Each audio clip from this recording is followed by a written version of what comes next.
All right, yes. Hello. So, welcome one and all into this little video, the informational video, what you could call it. Still a bit about. I don't follow scripts. I don't like them. I usually know what I'm going to say, but sometimes it doesn't work out that way. So, yeah, just a little forewarning. This one, I want to talk about saxophone, just general terms. Um, Everyone says something different.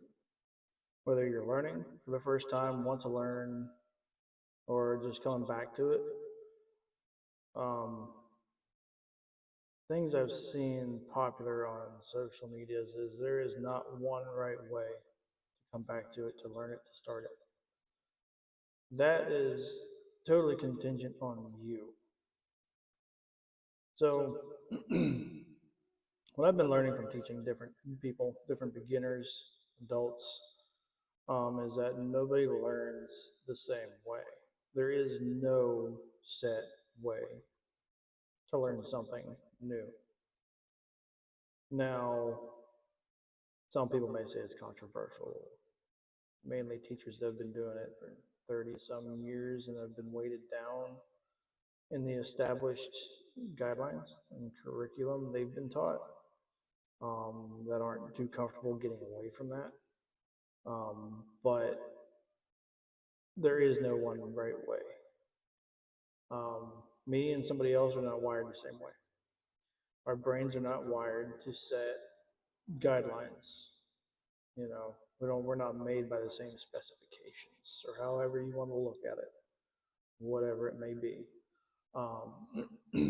We do not carry process information the same way. Certain things don't stick in other people's brains the same way as another person's does. There is no one right way to learn something. So, and that said, is you can follow a basic guideline.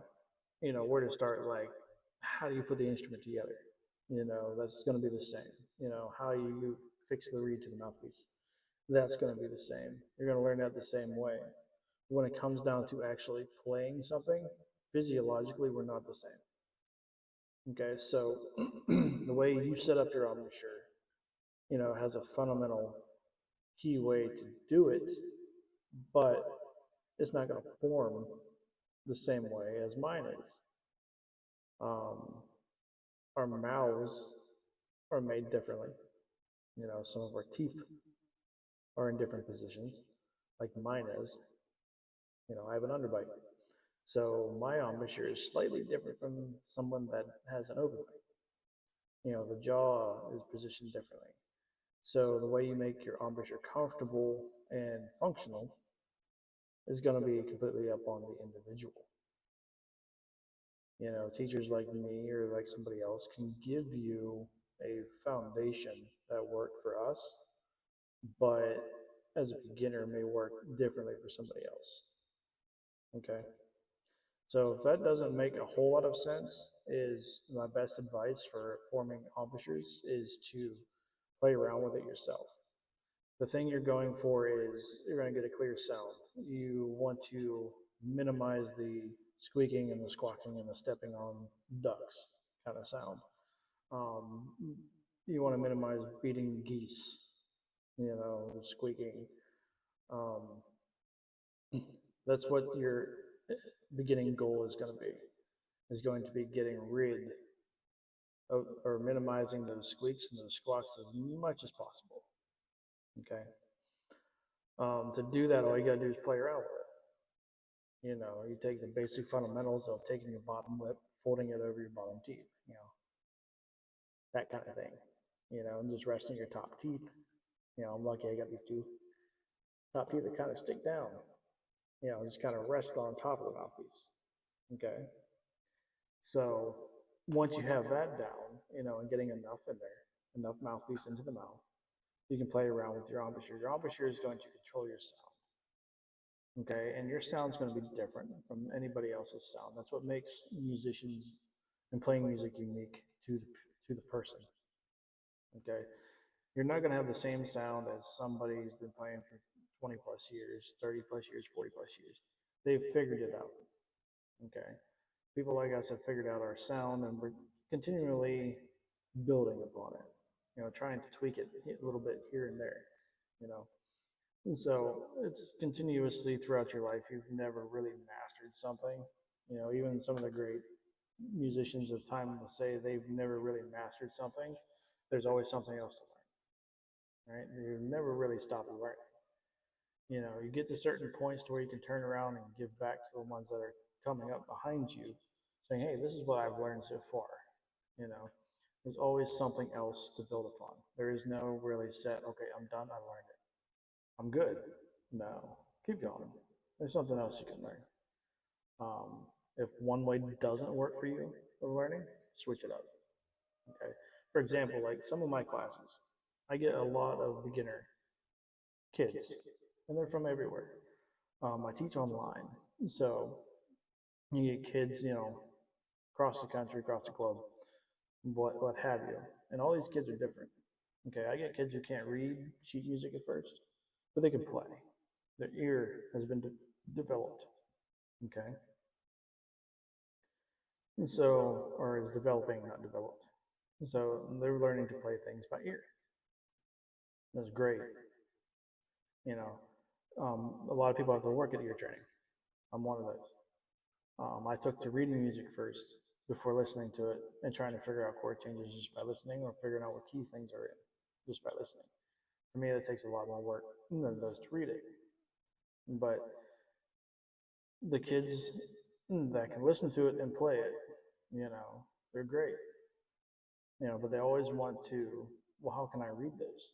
And so the way I kind of sneak it in there is I give them something they're interested in. I just kind of take those basic books and throw them out the window.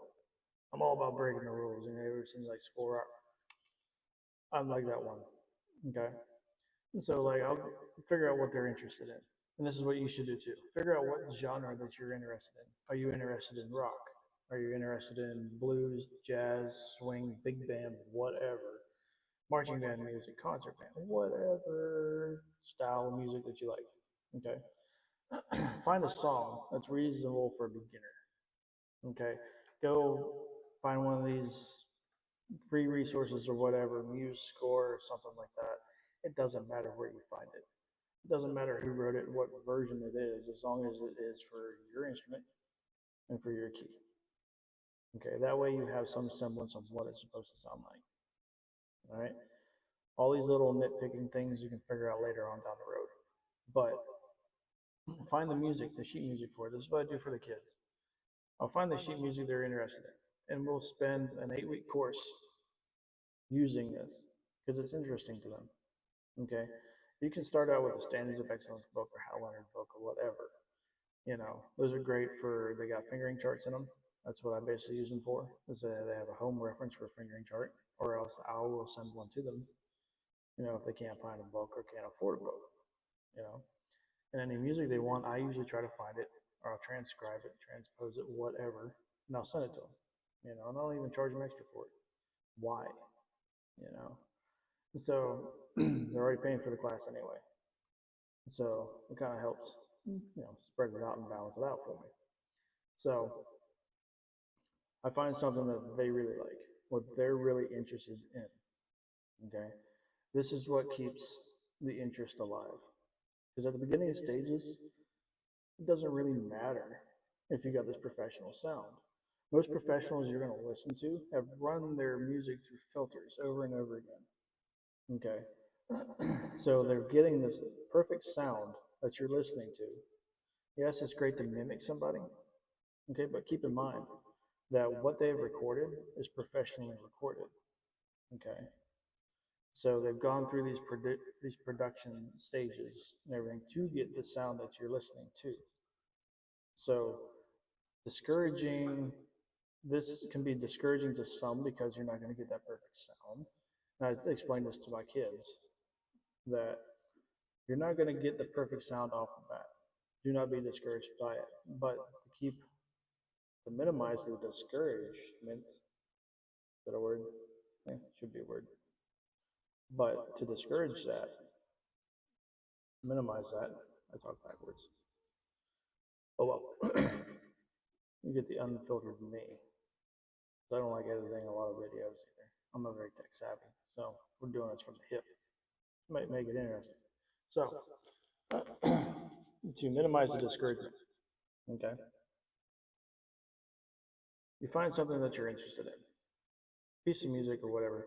Make sure it's like at a beginner level, okay, and it resembles what you remember hearing, what you know it sounds like, and you work off of that. This is what I do with them for like 8 weeks. My classes are like 8 weeks. I do them in groups and one-on-ones and what have you. So for 8 weeks, we'll take that piece, whatever they're interested in, and we'll work on it. By the end of it, as they're playing, they're recognizing the notes. I let them write all over it. I'm not one of these teachers that are like, oh, within the second lesson, you should have, every good boy does fine memorized or FACE memorized. No, that can come in time. It just comes in time. I've had students that they're band directors in school. They just tell them, if you don't get it, you can't be in it no more. It's like, it's not very encouraging. It's very discouraging. It's a shift in the mentality of teachers. This is why I'm getting most of them coming from public schools. But that's a rant for another day. My advice right now is to start with something that you're interested in. Okay. Find a beginner level thing. And if you can't read music, write on the music.